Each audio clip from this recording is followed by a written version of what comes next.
Hi, everybody. It's Zane with Sailing Views. I've got PD Crawford, legendary sailor, video producer, uh, race regatta management. He does a little bit of everything.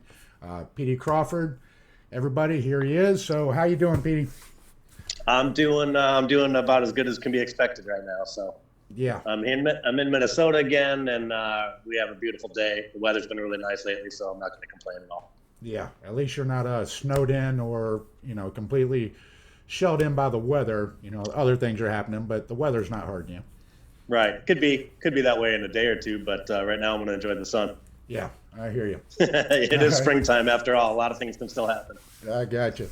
All right, so you have Penalty Box Productions, and among other things, what are you doing these days? What's got you? What's happening in your world? It's been kind of different. Like for the past 2 years, I kind of separated myself a little bit out of the sailing media thing.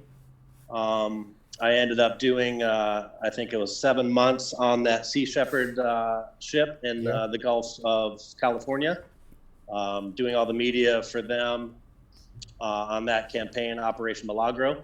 yeah, And that just really got my head thinking about doing something more to give back to the environment, doing something more meaningful than just covering sailing events. My heart still loves doing that, but I think overall I was just kind of burnt out on spending, 17, 18 hours a day behind my computer screen. I can And imagine. so, yeah, exactly, you understand. And so I just started to try to go down a different path. And I had a little concept going about plastic recycling, that we were working in the hospitality industry, hotels and restaurants and whatnot. And then that kind of morphed into a food waste recycling project.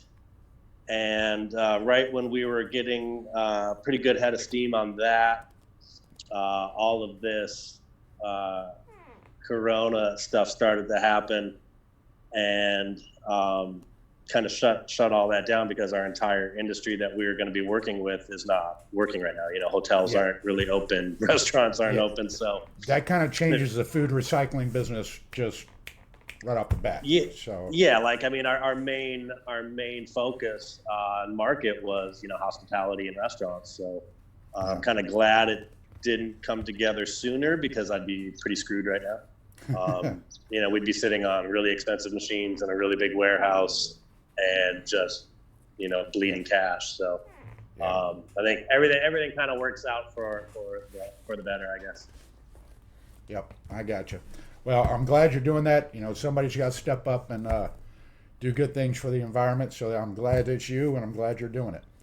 Right on, man. Appreciate it. It's little things that we can all do. I mean, I just got really sick of seeing, all the trash and the water and all the venues that we sailed in around the world and whatnot. And that time with Sea Shepherd, just seeing the things that we do to just decimate the oceans just really kind of opened up my eyes. And, I met a lot of really amazing people that have dedicated far more time than I have. And I thought I was pretty dedicated, but, they just blew me away at their resolve and their efforts. So try to give back a little bit and do what's right. All right, well, that's great. Like I say, it's a wonderful thing you're doing.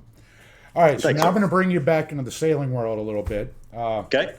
When did you start sailing? Who were your influences? What got you there? And don't use a standard one, my mom and dad, because everybody's using that. Got to come up with something a little more creative on who helped, get you going and taught you there was more. So, Well, I'm gonna hate to disappoint, but originally it was my father. uh-huh. Here in Minnesota, Lake Minnetonka to be exact.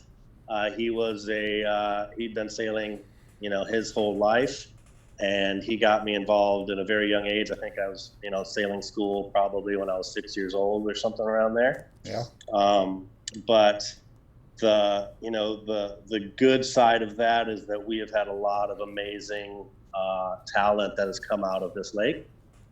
Gordy Bowers is a huge yeah, mentor of mine. Gordo, I worked for him at Bowers Sales at the Sail Loft for probably 20 years. Just the guy knows so much, and he's just such a wealth of knowledge. And I feel bad that I didn't absorb more over the years. Because now when I go racing against him, we'll go debrief, whether he's on another boat or not, and we just catch up at the end of the weekend or whatever, and I just pick his brain a little bit. It's the dude is still just a wealth of knowledge. So Yeah. Don't you he love was it? a big He always yeah. people always remind you of the things you did wrong that they taught you and you forgot. You're like, Yeah. Exactly. And it's Yeah. kind of nice when I could put the screws to him out on the race course too, because then I get back to him and I'm like, why'd you go that way? Hey, and so when we have a pretty good, a really amazing relationship still. And, some other guys in this area, like my brother's godfather is Billy Allen, Olympic gold medalist. And so he's a Minnetonka guy. So there's no shortage of really talented sailors that I grew up with and had access to. My biggest thing is I guess the pro sailing thing came about way too late in my life. It just wasn't around when I was younger and doing that more, and so I never went into the Cat 1 or Cat 3. I mean, Yeah. and so it and I have no problems with it. I worked really hard to stay Cat 3, but Cat 1. Whatever. Yeah. I've been out of the game for a minute. Yeah. Trust me, I know the feeling. Yeah, but I'm glad it worked out that way. But I am also very fortunate enough to have gotten the break to go join the Melgus 32 circuit when that thing was firing up. And first with Jeff Eklund here, who's a Minnetonka guy. Yep. And then with Argo and Jason Carroll and that whole team, where I did 4 or 5 years with them and won a world championship with those guys. So I'm very fortunate enough to have busted my ass enough to get the opportunity to go sail with some really good teams. All right. Very good.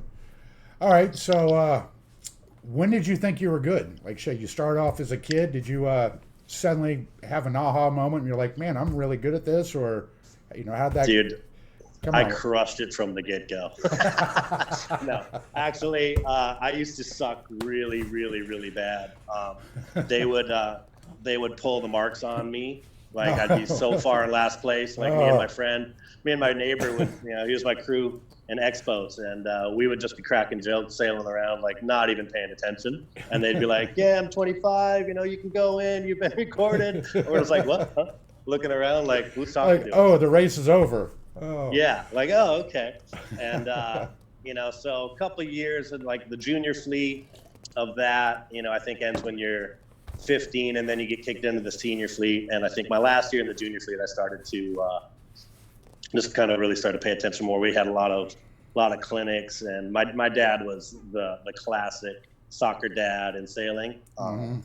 Had the huge like VHS recorder with the huge camera, and so we had a lot of clinics, and Gordo was very influential on that sort of stuff. But then I started to kind of get it a little bit more and get a little bit better, and I had a couple good years in that, and then I got into E-Scows right away and got my ass kicked in that, because we're 3 16-year-old kids, probably weighed like $130 each. And we're sailing against guys that have been, full-grown men that have been racing these boats their whole life. And, it took us a while, but, started to really get into that after a while. And, Scows are my favorite boats of all time. So, well, that was going to be what, by the way, you just killed one of my next questions, which is, what is your favorite boat? I'll rewind that. What's your favorite boat and why? My favorite boat is still the E-Scow. It's just a 28-foot surfboard. One of the main reasons that keeps bringing me back to Lake Minnetonka is our scow sailing in the Midwest. Yeah. It's just there's nothing like it, and it's funny when I get guys from the pro sailing world or whatever, and Melgus 20 guys all of a sudden hopping in the E-Scow, and they're like, why haven't I been doing this before? Yeah. So that to me is my favorite boat, and I absolutely love it. The competition and the camaraderie and the friendships and the families, and it's just everything about it. The scow scene's really cool, and it's very important to me. Yeah. Well, I know they're a big family boat, and a lot of people are into those. Yeah. All right, so let's move on to one of my next questions. What do you do for a living? What's your actual day-to-day job? I know Uh, it's tricky right now, but what do you What do you do? well, actually, it's I did tried to do the startup thing with the food waste and the plastic waste, but I never stopped kind of the penalty box productions thing. I was still generating some revenue and some income with some edits for sailing teams, doing some promo stuff like that. So I've always stayed doing that. So I've basically had the same job probably for 15 years. Freelancing. So there's times when I wasn't really working too much, and then I'd get tons of work. So that's still kind of my main source of revenue right now. And with this whole shutdown thing, I've kind of been leaning on that a little bit more. I'm trying to figure out a way through this because people need more content edited right now, whether it's, Skype interviews, Zoom interviews, just trying to figure out a way where I can help some people out that can't travel to go to the meetings that they're supposed to go to. Yeah. So I've been trying to figure out a little niche there. And I've invented something. I can't really give you a whole lot of details right now, but very soon we will be launching. It's something very intertwined and related to this whole situation that we're dealing with right now.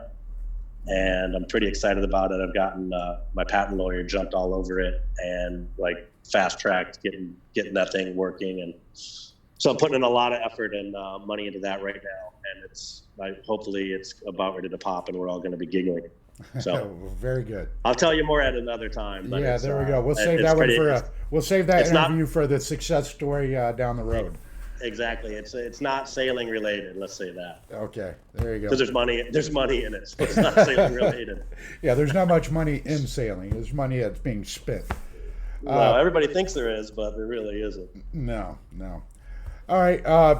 I guess your favorite place to sail is Lake Minnetonka, or do you have a favorite spot, place you love? Obviously, I do really like freshwater. Mm-hmm. But probably my favorite place ever is Lake Garda. Really? I was very fortunate to, with the Argo team, to spend a lot of time in Garda and just, it's freshwater, glacial lake. I love the fact that the Aura and the Pila, just kind of set your clock to it. In the morning, you wake up at 5 in the morning, there's, 8 million windsurfers and kiters out. And then they pace out and, you get a race off before lunch, breeze dies, turns around and goes back up the mountain for the afternoon, and you get another couple races in. So it's pretty cool stuff. I like it. Yeah, very good.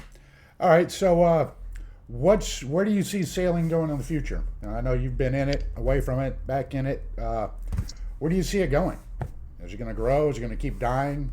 What are your thoughts? That's a tough question. We've all watched the cycles over the years. It's frustrating to see the U.S. sailing scene struggle so much when some of the European, scenes never miss a beat. Yeah. But I think a lot of it obviously is economy driven.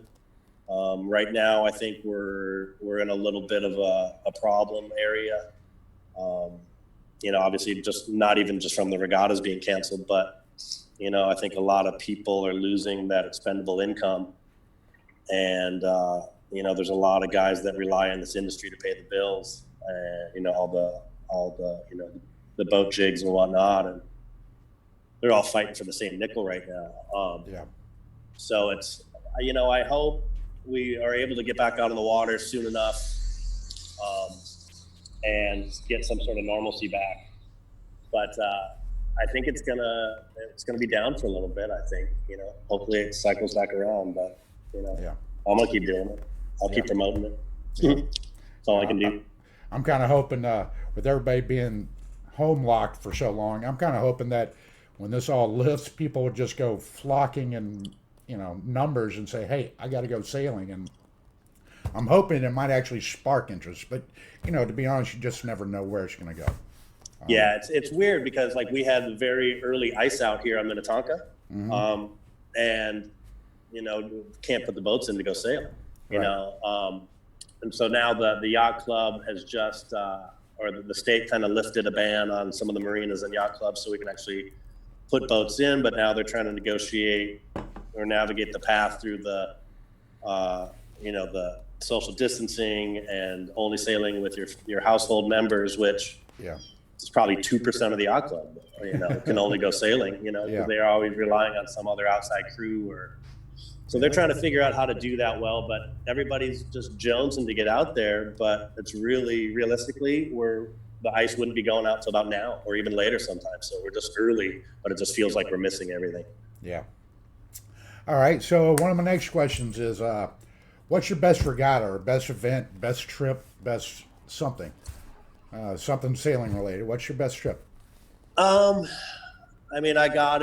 gotta say, there's a lot of them, but I gotta, go with the big one. I gotta go with winning the Worlds with Argo in Puerto Rotundo. That was a fun regatta. We were the boat to beat for like 3 years, and somehow we pooched it at every Worlds. Like doing stupid stuff too, like ridiculous mistakes. And this time we kind of crushed it. We had Morgan Reeser was our coach, and he was a competitor on one of the other boats for many years. So he kind of knew our strengths and our weaknesses. And he basically just sat us down and was like, am I going to tell you guys not to go sending it till 2:30 in the morning drinking wine? He's like, if that's what you guys do, don't stop doing it. He's like, but he broke it down for us, and we didn't get all in our head and start, overthinking things. And he's like, look, go out and around in the top, 10%, have a positive delta. And, you're going to, as long as you pass boats, he's like, you will come away, with the championship. And came down to the last race, and we ended up pulling it off. And that was a pretty big moment. There you go. All right. Well, just like that, what was your worst? Obviously you've, were in the top boat a lot, and then, just made stupid mistakes. What sticks out in your mind? What was one of the worst trips? God, there's probably more of those. I know. Trust me, I know. There's a couple E-Scow regattas that we kind of imploded on as well. A little lower key than obviously on the world stage, but we came out of a couple of those pretty down. Actually, I want to say the worst one was where I was towing the A boat behind my truck, and it ended up jumping off the trailer hitch and splitting a light post on 394, and went 10 feet in through the center of the boat. Trailer kept going, mast kept going. Just that hurts. Shit that's show. That's on the way to the regatta, and I watched the boat die in the rearview mirror, and the boat owner watched it die in his windshield, and it was just bumper to bumper traffic in both directions for like hours while we were cleaning it up. And my favorite moment of that was my mom called. I'm standing on the side of the highway, and my mom calls me, and she's like, "Hey, what's going on? Just checking in." I'm like, "Hey, Mom." She's like, "So, are you okay?" I'm like, "Yeah, what are you talking about?" She's like, "Are you wearing a red shirt right now, standing on the side of 394?" So she was watching me on the live news cam and just recognized me and called me to heckle me, and I was like, "Moms always know." Right? They always know. You can't hide that, man. So Mom busted me, but that was pretty bad, But we ended up borrowing a boat. Everybody had heard about it. They called up. They said, "Our boat's ready to go. Get you guys down here." Yeah. I think we broke a mast on that boat because like a check stay blew out on a really windy day and the mast broke. So that was probably overall the just worst. a bad week. Yeah, right, exactly. Just a bad week. We could have tapped out early on that one. Oh Lordy! All right, so that's a good worst regatta story. Yeah, all right, I think that was a guy. I think that ranks right up there. Yes, it does. Yes, it does. All right, now with all your Sea Shepherd and everything else you've done and all the sailing and traveling, What's the strangest thing you've seen floating by?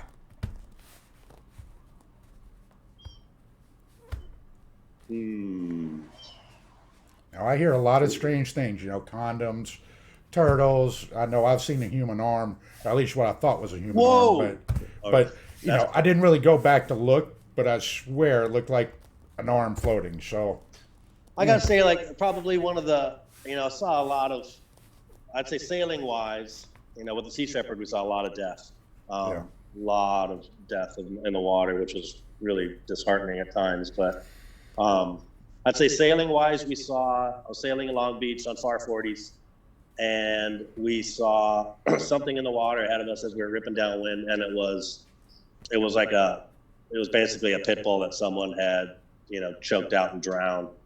And so it was just out floating. It was all bloated, and you could just tell it was just it was a fighting pit bull at the time. You could tell it was one of those. yeah, So that was pretty gross. And I didn't expect to see a dog floating in the middle of Alameda's Bay. yeah, yeah. You never would. Yeah. All right. So, what's your best role on a boat? What do you normally do? What do you like to do? What are you best at? In the past probably 5 years, actually probably 8 years, I've been kind of pit and mast area. I have really fast hands, so I'm able to ring the bell pretty quick on those boats, getting the kite up and down. And it allows me to kind of work with the choreography of the team through the maneuvers and whatnot. But I've been, over the years, trying to move back in the programs to get back to where I was when I actually owned boats and I was driving them all the time. Yeah. So, I mean, it's funny though, because when I get the chance to steer, or if I charter an E-boat, or if I get a chance to drive somebody's boat, I'm really hungry when I have the tiller in my hand again. So that's my favorite. But, overall, it's like wherever I can help the program, I'm happy to do it. That's kind of, and I think a lot of what I've learned over the years is just kind of watching what people's strengths are and what their weaknesses are, and trying to get the teams better. Yeah. Well, that's a good attitude to have, just helping out, jumping in, keeping the overall view. That's an important thing.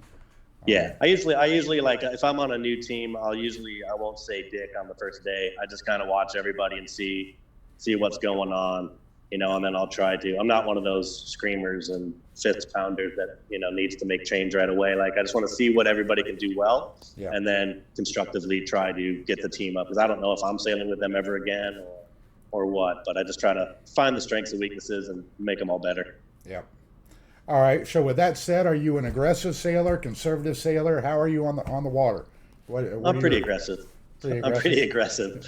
It's one thing that it's funny because, I was talking about growing up scow sailing here. We had this thing called the Junior Senior Series where the X boats are the junior club, but on like you'd get a senior to sail with you on, like, I think it was Tuesday nights they did the races. And so like Gordo would be on your team, or just someone in a different fleet, an adult would come and sail with you.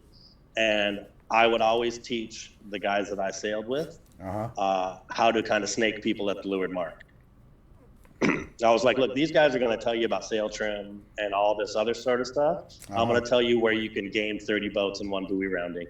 Yeah. Just by going into it, paying attention, and the guy's like, we can't go in there. I'm like, just because he's saying we can't. I go, if he can't touch us, we're there. And then we ended up like snaking like 30 boats in one rounding, and he was just like, what just happened? I'm like, don't do that all the time. And at some time they're going to close the door on you, but those are where your biggest gains can be made on the race courses and turning the corners. Yeah. And I would always try to teach the kids to be a little aggressive on stuff like that, because if you're in a big regatta with a lot of numbers, you can make some big gains that way. Oh, yeah. That is for sure. So I think overall, I'm more on the aggressive side. Okay. All right. So what's your favorite program you've been involved with? I know you've been in a bunch of them. What's your favorite program? I think just because of the status of the Melgus 32 at that time, it was kind of the hot boat of the world. And so my time with Argo was pretty good. A lot of travel. We had an amazing team and support So that was great. But in recent times, I think the last 4 years sailing with Dan Cheris on the Extreme 2 CNC 30 team was a lot of fun. We had a really good bunch of guys and girls, and we kind of kept the same team for pretty much our whole run for the most part. Yeah. So it became family, and we had just a lot of fun. So yeah, I was kind of wondering, if that was still one of your favorite projects. I know you guys are a tight knit group, and y'all stay together a lot. So, all right, well that's good to know. All right, now America's Cup. You love it? You hate it? What are your thoughts? Are you a traditionalist, or do you just loving the new stuff, or what do you think? I've always loved the America's Cup. I mean, as far as support the sailing scene as a whole, I mean, what else do we have really? That's at that level. I mean, the Olympics is cool, but like the America's Cup has always been, such a big deal when I was a kid, and I really have no problem with the evolution of it all. I think. I don't think going backwards to having, 38 dudes with short shorts sitting on a rail is exciting. It's, that's not going to bring anybody new into the sport. Yeah. I think pushing the technology and stuff like that, I think does more than traditional dial-ups. I mean, those are cool.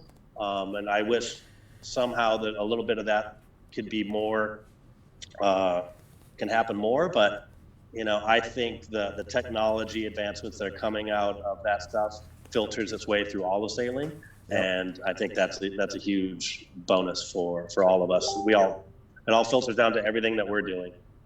So I like that a lot. I still big fan. Yeah, there's a big trickle down effect.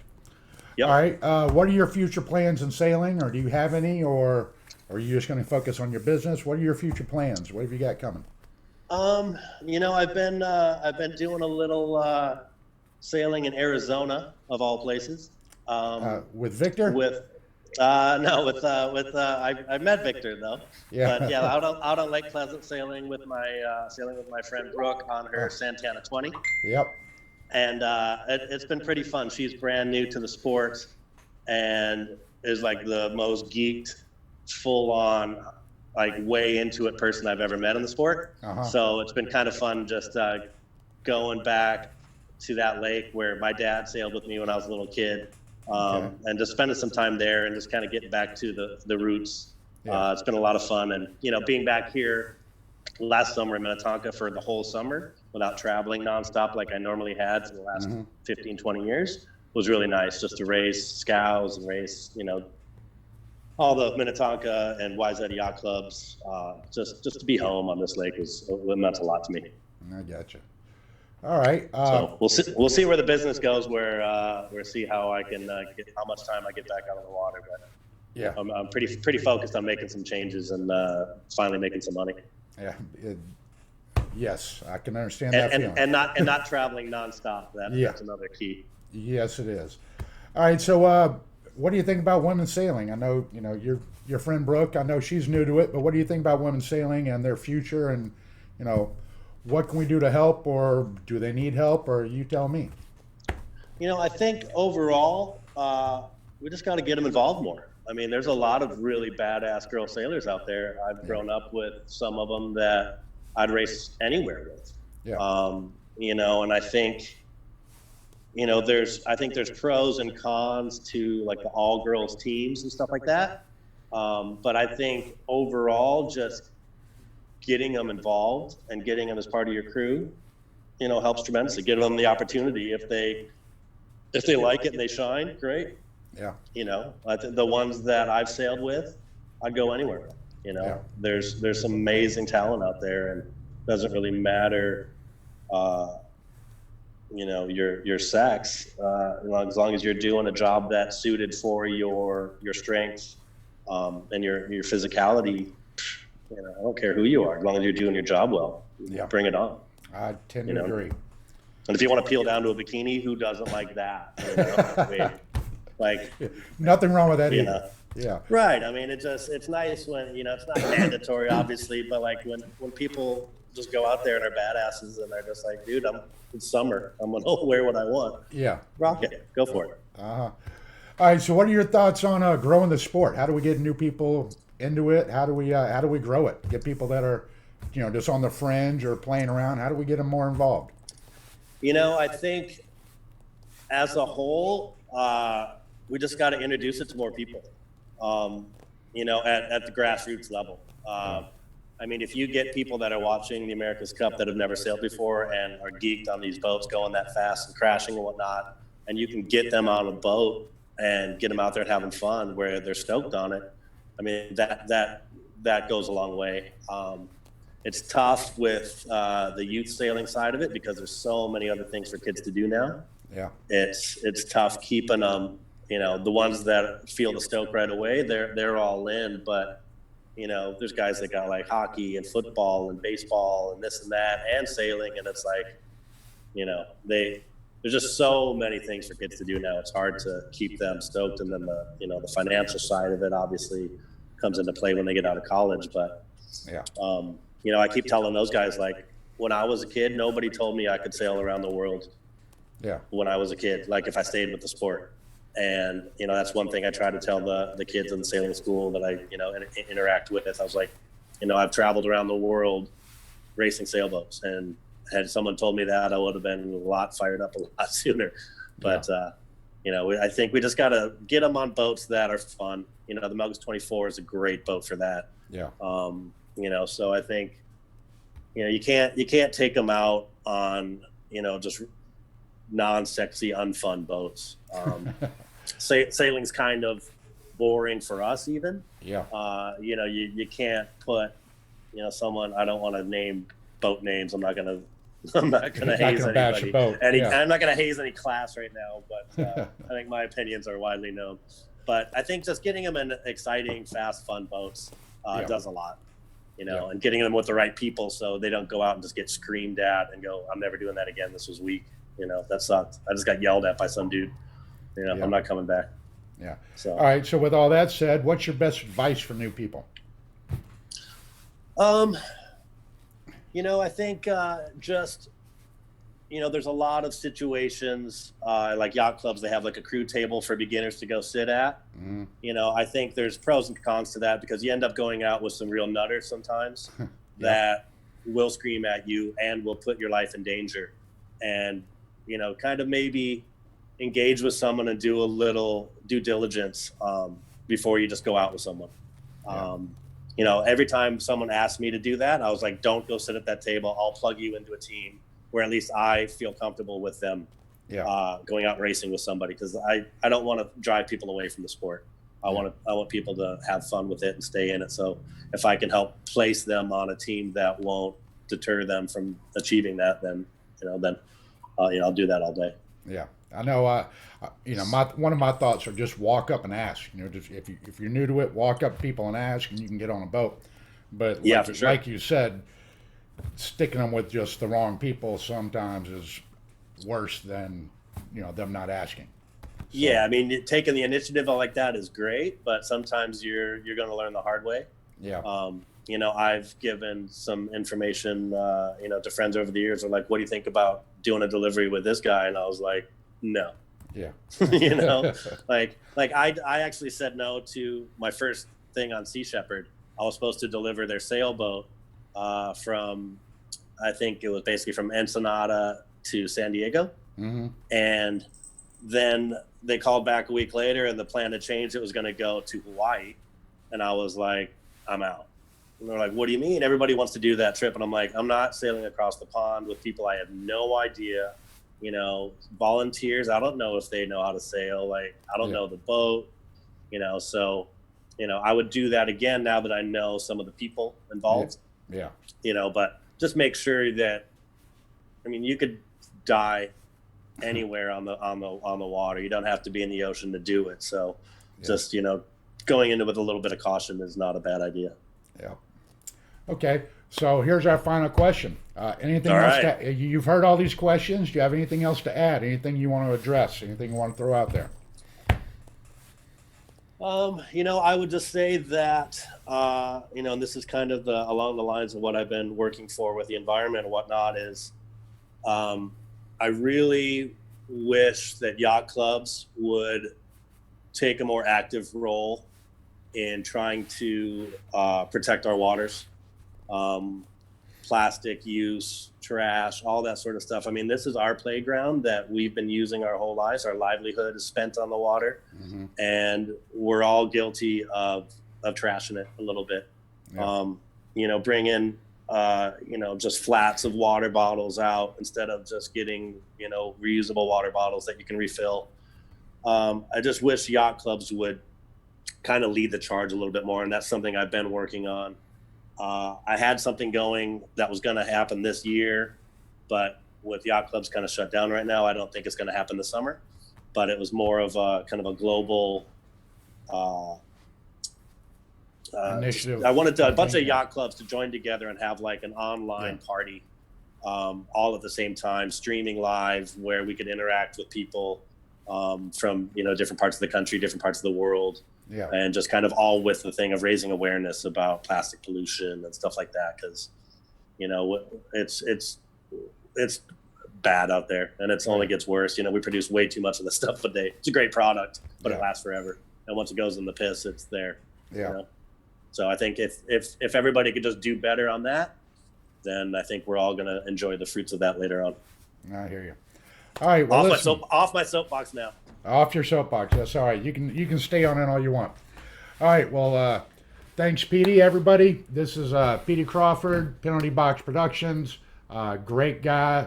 As you just heard, he's very active in trying to save our world, save our planet, and keep the oceans clean. So look him up online. I'm sure he's easy to find. I know he's on Facebook. He's got websites. He's everywhere.